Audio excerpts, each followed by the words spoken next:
तो दिल्ली की मुख्यमंत्री रेखा गुप्ता पर हमले का ये पूरा मामला है। भारतीय जनता पार्टी सांसद किरण चौधरी का बयान सामने आया। कड़ी से कड़ी कार्रवाई होनी चाहिए, किरण चौधरी ने कहा।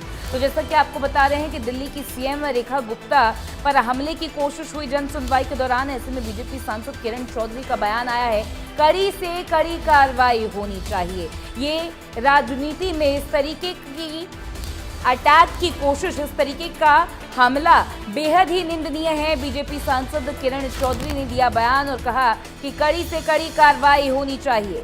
दिल्ली मुख्यमंत्री रेखा गुप्ता पर हमले का ये पूरा मामला है। बुधवार की सुबह जन सुनवाई के दौरान एक व्यक्ति आता है और हमले की कोशिश यहां पर हुई थी।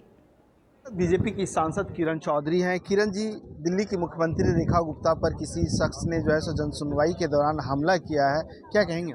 बहुत गलत है और उस शख्स के ऊपर कड़ी से कड़ी कार्रवाई होनी चाहिए। देखो, एक महिला हैं, वो जन मुख्यमंत्री हैं, संवैधानिक पद के ऊपर हैं और इस तरह का दुस्साहस जिसने करा है बहुत गलत बात है।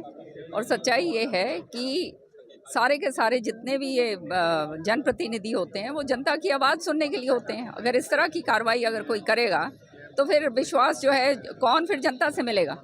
और ये बहुत ही गलत है और ये स्पष्ट दर्शाता है कि किस तरह से सोसाइटी के अंदर इतनी ज़बरदस्त गिरावट आ रही है। और महिलाओं के प्रति अगर इस तरह से काम करा जाएगा तो इससे ज़्यादा और दुर्भाग्य की बात क्या हो सकती है।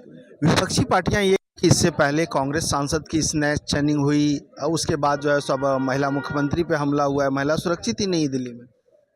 देखिए, चेन स्नैचिंग और ये सारा जो है ये आपराधिक मामला है और जो है वो जिसने, आप जानते हैं, आपराधिक तत्व सारी जगह होते हैं, उन्हीं में से ये भी एक होगा जिसने ये ऐसी बात करी है। तो ऐसे तत्वों को कड़ी से कड़ी पकड़ के इनको कड़ी से कड़ी कार्रवाई करनी होनी चाहिए इनके ऊपर और कानून जो है वो अपना काम करेगा।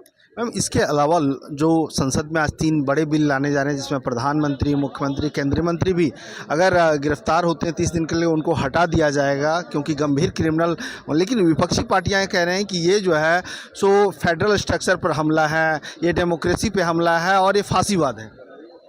मैं प्रधानमंत्री जी को बहुत बहुत बधाई देती हूँ कि ऐसा बिल जो है, इस तरह के जो है सोच विचार के बिल इस देश में आ रहे हैं। आज तक जो है आपने देखा है ये जनप्रतिनिधि सारे उल्टे पुल्टे काम करके जो हैं जेलों में भी जाते थे, सारा कुछ होता था। उसके बाद भी जो है आप जानते हैं क्या क्या कुछ नहीं होता। तो ऐसे लोग, तो आप समाज के अंदर जब तक जनप्रतिनिधि आपके बिल्कुल साफ़ सुथरे नहीं होंगे, जब तक आप समाज की तरफ, समाज को जो है दिशा निर्देश कैसे दे सकते हैं। तो ये जो बिल माननीय प्रधानमंत्री जी के दिशा निर्देश के ऊपर लाया जा रहा है, ये स्वच्छता के प्रतीक है। राजनीति के अंदर भी स्वच्छता होनी चाहिए और जो है जो भी राजनीतिक लोग हैं वो अबव बोर्ड होने चाहिए, तब जो है जनता को उनके ऊपर विश्वास होगा। धन्यवाद। मनोहर केसरी, इंडिया न्यूज़ दिल्ली।